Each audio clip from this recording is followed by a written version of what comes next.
Thomas Rayford arrived at the airport dressed in his quiet best. Navy suit, polished shoes, the kind of dignity that didn't speak unless spoken to. At 82, he walked with care, not because of pain, but out of habit, the same deliberate pace he used decades ago when crossing enemy lines.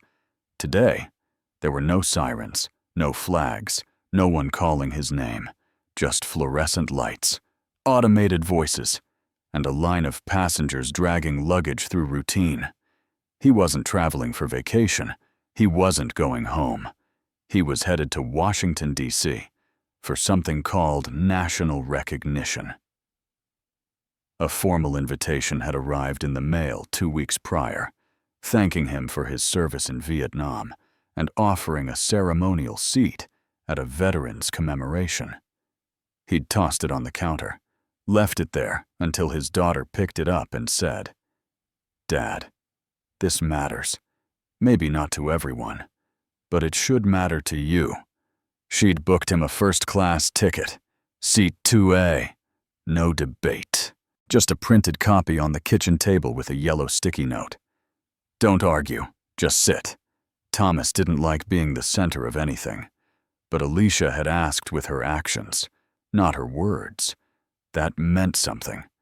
He checked in early, waited in line like everyone else. When he handed the boarding pass to the airline agent, the man scanned it, paused, then looked at the screen again. His tone was polite, but distant. "Sir, your seat's been reassigned. You'll be in 14C now. Same plane, just a different section. No explanation, no apology. Just a printed slip and a gesture toward another gate." Thomas looked at the paper, then looked at the man. But he said nothing. He had learned long ago that saying less was often the safer route. This wasn't the first time something promised to him had quietly disappeared. He moved on, calmly, passed by the first-class lounge without stopping, settled into a seat near the window, where no one noticed him. Meanwhile, Captain Alicia Rayford was finalizing her checks. She was leading this flight, her 6th cross-regional mission this month, and everything was on schedule. But before stepping into the cockpit, she followed one small ritual. She walked through first class to make sure everything looked right. When she reached seat 2A, she stopped. Someone else was sitting there, a stranger, reading a magazine, wearing noise-canceling headphones. The name tag above the seat wasn't her father's. Alicia didn't blink. She didn't speak. But in that moment, she knew this flight would not proceed like the others, because her father had been reassigned once again, and this time, it wouldn't end in silence. Alicia Rayford stood still, the sight of seat 2A occupied by a name she didn't recognize didn't anger her. It steadied her. Years of flying had trained her to observe, assess, act. But this wasn't turbulence or a mechanical alert. This was personal. It was deliberate in its subtlety. Her father's name wasn't on the seat back. The man sitting there had no idea that the seat had been booked with more than miles or money. It had been paid for in decades of silence, of dignity withheld. She turned away and walked off the aircraft without saying a word. The jet bridge buzzed with quiet activity.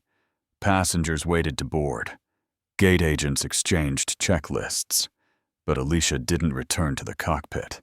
She stepped to the side and removed her ID badge, the one that gave her clearance to speak without having to raise her voice. At the gate desk, she approached the supervisor. Her tone was level, professional. Thomas Rayford was booked in seat 2A, first class. His seat's been changed. I need to understand why. The agent, maybe late 20s, began typing. His fingers moved quickly, but his eyes hesitated on the screen. It looks like the system reassigned the seat. Mr. Rayford wasn't scanned in during the early check-in window, so the seat was auto-released. He glanced up. He's in 14C now. Still a good seat, ma'am. Alicia didn't react. Not visibly. She knew how these things happened, not because someone meant harm, but because systems optimized for efficiency didn't leave much space for history, or memory, or sacrifice. He was here on time. She said, early, in fact. She placed a single paper on the desk, a formal letter from the Department of Veterans Affairs, certifying her father as an honored guest for the national commemoration. This was not a complimentary upgrade. This was a seat designated to honor his service. It was documented, approved, booked. The agent looked again at the screen, this time with a different posture. Not defensive, curious, maybe a little ashamed. Alicia wasn't demanding punishment. She wasn't asking for a scene. What she wanted was accountability without escalation. That's a narrow road to walk, especially in a system designed to move people quickly without asking who they are. I'll correct it, the agent finally said. We'll move him back. No, Alicia replied. Don't just move him. I want you to tell him why. Her voice wasn't loud, but it didn't need to be. It carried the weight of someone who'd grown up watching a proud man shrink in places he should have stood tall. Meanwhile, in row 14C, Thomas Rayford sat near the window, staring at the tarmac. He hadn't opened his newspaper. He didn't check his watch. He'd simply accepted the change like so many others before it. But something in the silence around him felt familiar. The kind of quiet that follows you not because you're invisible, but because you've stopped trying to be seen. A young flight attendant approached him gently. Mr. Rayford, we'd like to ask if you'd be willing to return to your original seat in first class. Thomas looked up. I didn't know there was one. She paused, then added, Captain Rayford requested it. She says 2A is waiting for you. His eyes narrowed slightly. Captain. The attendant nodded. Yes, sir. Your daughter. Thomas didn't answer right away. He stood slowly, adjusted his blazer, and followed her toward the front of the cabin. Every step felt heavier than the last. Not from fatigue, but from the strange weight of being seen, not watched seen. When he reached seat 2A, the man who had occupied it was no longer there. Alicia was in uniform, poised. But her expression was not that of a pilot briefing a crew. It was of a daughter giving back something she'd spent a lifetime watching her father live without acknowledgment. I told them it wasn't just a seat, she said, barely above a whisper. I booked it because I wanted you to sit somewhere. The world had to look at you first. He didn't smile. He didn't cry. He simply sat down, straightened his lapel, adjusted his seatbelt like a man preparing to face something quieter than war, but just as long. As Alicia returned to the cockpit, she paused beside one of the flight attendants. Let me know if anyone asks who he is, she said. Just tell them he's the reason this plane flies. The doors closed. Engines stirred. And for the first time in a very long while, Thomas Rayford wasn't being moved aside. He was being carried forward. As the plane lifted off the runway, there was no applause, no fanfare, just the usual hush of altitude rising and conversations fading. But something had shifted in the cabin, even if most passengers hadn't noticed it. Thomas Rayford sat in seat 2A, upright and silent, his hands resting gently on the armrests. He wasn't nervous. He wasn't proud either. He simply was present, visible, unmoved by the plush seat or the glass of orange juice placed before him. What mattered to him wasn't the comfort. It was the fact that for the first time in years, he hadn't been quietly pushed aside. At cruising altitude, the cabin settled. The flight attendants began moving through their routines, offering drinks, checking on passengers. One young man in first class, seated in 2C, leaned slightly toward Thomas, curiosity unspoken, but evident. Thomas noticed it but didn't meet the gaze. Not yet. In the cockpit, Alicia flew steady, her co-pilot silent beside her. They had exchanged few words since takeoff, not out of distance, but out of understanding. There are moments on a flight when the aircraft does more than transport it, holds meaning midair. And this was one of them. Back in the cabin, the man in 2C finally spoke. "Excuse me," he said carefully. "I think they moved me from this seat last minute. Didn't realize it was reserved." Thomas looked at him. Not sharply, not coldly, just measured. "It was," he replied, "but I didn't ask for it." The man nodded, clearly unsure what to say next, then added, "I didn't know you were someone important." Thomas gave a slight shake of his head. Neither did they. The conversation ended there, not out of awkwardness, but from the recognition that something had been said that didn't require elaboration.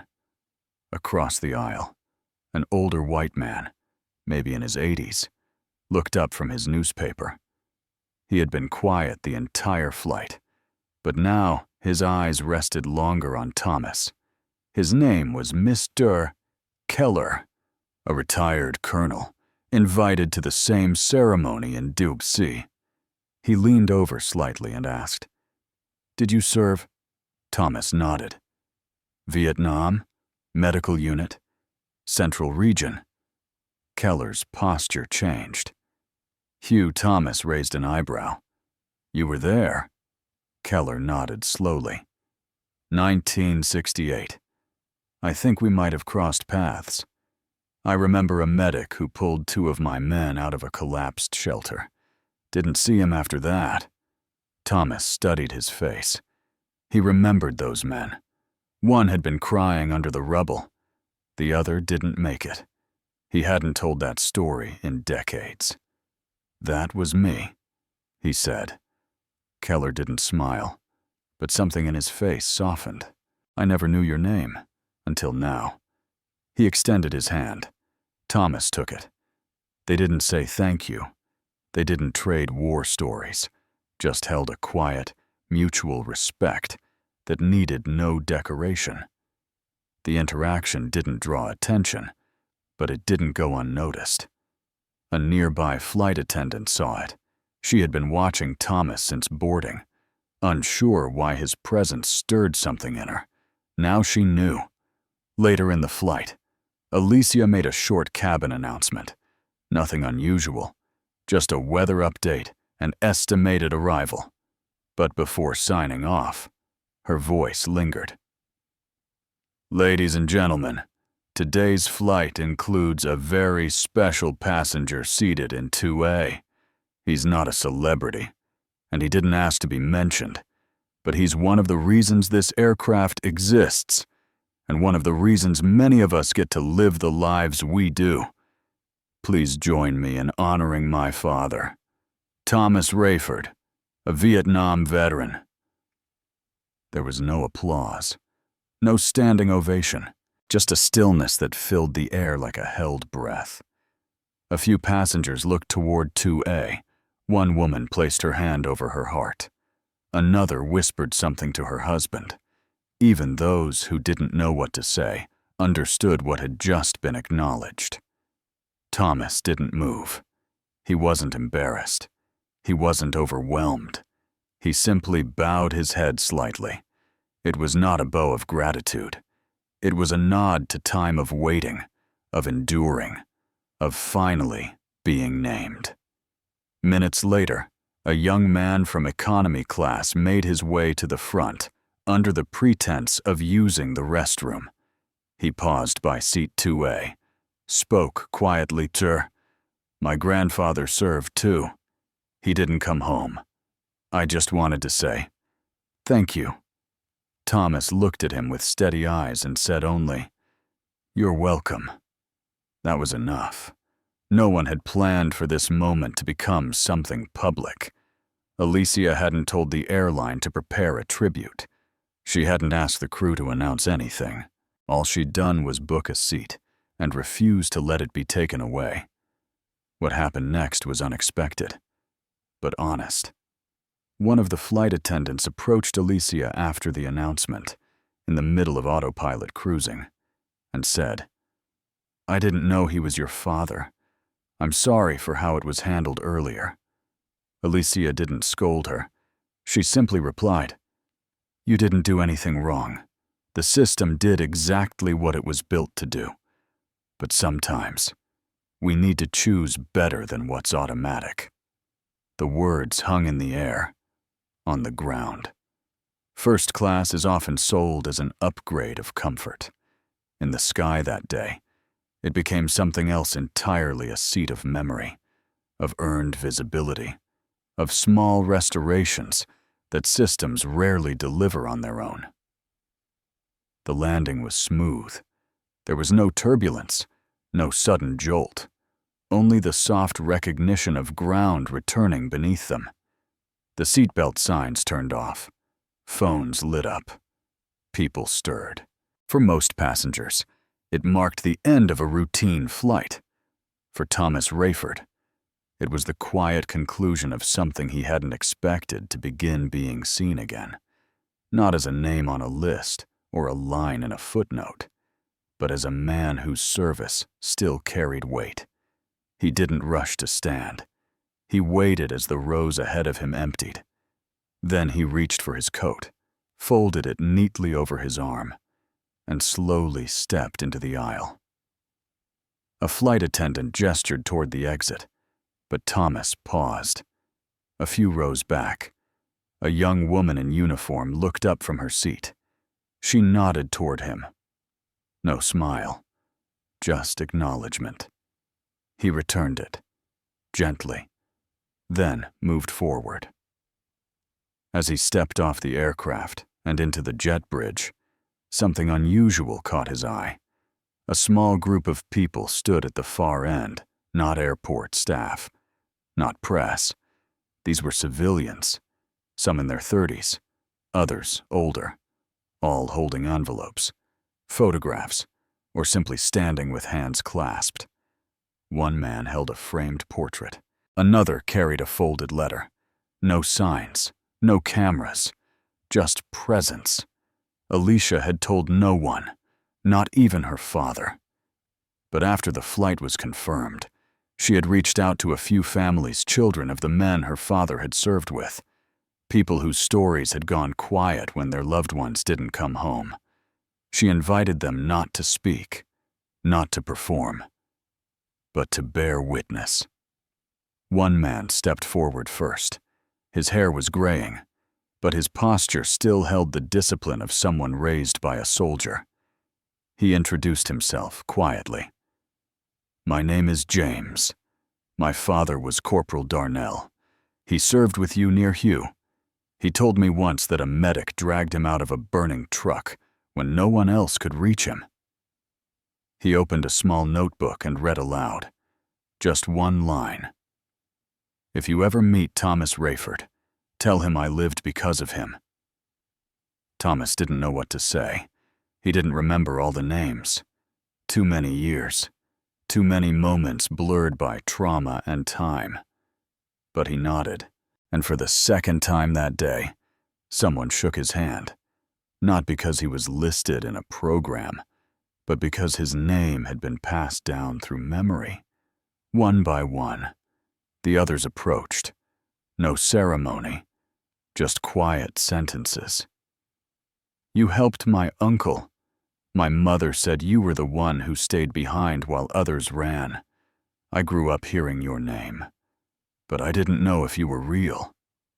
Then came the final guest, A young woman, no older than Alicia had been when she first asked about her father's war stories. She carried a sealed envelope. Her voice trembled as she spoke. My grandfather never talked about Vietnam, but when he passed, we found this letter. It was addressed to you. He never sent it. Thomas opened it, slowly. The handwriting was uneven, weathered, but it was clear. Rayford, I saw what you did. I saw you carry men through fire. I saw you speak when others stayed silent. I saw the look on your face when they called you last. I saw the moment you stepped back so someone else could move forward. I wish I had done the same. I wish I'd said this to your face. You never asked for thanks, but you deserve it. You always did. He folded the letter, placed it inside his coat pocket, and closed his eyes. Alicia stood nearby, not interfering. She wasn't there to guide this moment. She had simply opened the door and let it happen. For years, she had watched her father keep his stories locked behind a wall of composure, not out of shame, but because no one had ever asked him to share them. Today, they had arrived without prompting, without politics, without noise, just to return what had been withheld. Later, as they left the terminal, Thomas walked a step behind her, not because he was tired, but because for the first time in a long time, he wasn't sure what came next. Alicia turned and said, I know you didn't come for a medal. You didn't need an award. I didn't bring you here for that. She paused. I brought you here so you'd stop thinking you were forgotten. He looked at her. I never needed to be remembered. I just needed to know I didn't disappear. She smiled, barely. Now you know. They didn't speak much on the ride to the hotel. The city passed by, gray monuments standing silent, streets buzzing in the distance. But between them, in that quiet, something old had been returned. Not honor, not glory, just the simple truth that someone's service hadn't vanished, and that a seat once removed, once denied, had become the place where a man reclaimed his place in history, not as a hero, but as someone finally, undeniably seen. That night, Thomas Rayford sat by the hotel window, still dressed in the suit he had flown in. The room was quiet. The city below pulsed with soft light, but he didn't look down. He watched the stars faint, steady, distant, like the names he still carried inside him, names he hadn't spoken aloud in decades, some he barely remembered, others he would never forget. The envelope was on the table beside him, the letter from a man who had seen him, not in public, not with medals, but in the worst conditions imaginable. He hadn't sent the letter in time, but the words had arrived, and that, Thomas realized, was enough. Across the room, Alicia was on the phone with flight operations. Her voice was calm, efficient, professional. She was already thinking ahead, prepping for tomorrow, planning schedules. But when she hung up, she didn't return to her bed. She sat beside her father and handed him something small, a worn photograph. Black and white. 3 young men in uniform, arms draped over each other's shoulders, grinning in the sun. I found this in one of your old boxes, she said. You never told me their names. Thomas looked at the photo, his thumb tracing the edge. They were all supposed to come home, he said. Then, softer, not all of us did, even the ones who survived. Alicia said nothing. She didn't need to. Her father had never been a man of many words. But in this moment, what he had offered her wasn't just memory. It was trust, the kind that doesn't come from blood alone, but from choosing to let someone see the parts you've hidden the longest. He handed the photo back and said, "You flew that plane like it was yours." She smiled. It was. But today it was yours. For all the years she had chased excellence, certifications, seniority, hours logged in the air, none of it had mattered more than that moment. Not because she needed validation, but because she had finally handed something back to the man who had made her flight possible, in every sense of the word. That's the thing about recognition. When it finally arrives, it doesn't roar. It settles in quietly, like a truth that was always there, just waiting to be spoken aloud. The story of Thomas Rayford isn't unique in its silence. There are thousands like him, veterans who came back to a country unsure of how to welcome them, who quietly tucked their sacrifice behind work shirts and family duties, who never asked to be celebrated, but never should have been forgotten. This story doesn't indict anyone. It doesn't accuse. It simply asks how many seats were changed without being noticed, how many names were never read aloud, and more importantly, who do we become when we decide to notice? It was never just about the ticket, not about first class, not about rank or ceremony. It was about visibility, about how a system can overlook someone not out of cruelty, but out of speed, routine, habit, and how, sometimes, it takes someone close, a daughter, a friend, a colleague, to press pause and say, "Not this time." The next morning, as they prepared to leave for the ceremony, Thomas reached for his coat. Inside the pocket, the letter remained folded. He didn't need to read it again. It had already done its work. Before stepping out the door, he turned to Alicia. "Whatever happens today," he said, "I want you to know I never wanted a stage." She replied, "Good, because today you are one." Sometimes, the most powerful tributes don't come from governments or parades. They come from the people who saw us before the rest of the world did. People who remember not because they're told to, but because they choose to. This story is not about guilt. It's about grace, and about a father and daughter who met at 30,000 feet somewhere between where he'd been and where she was going, and found each other again in the sky,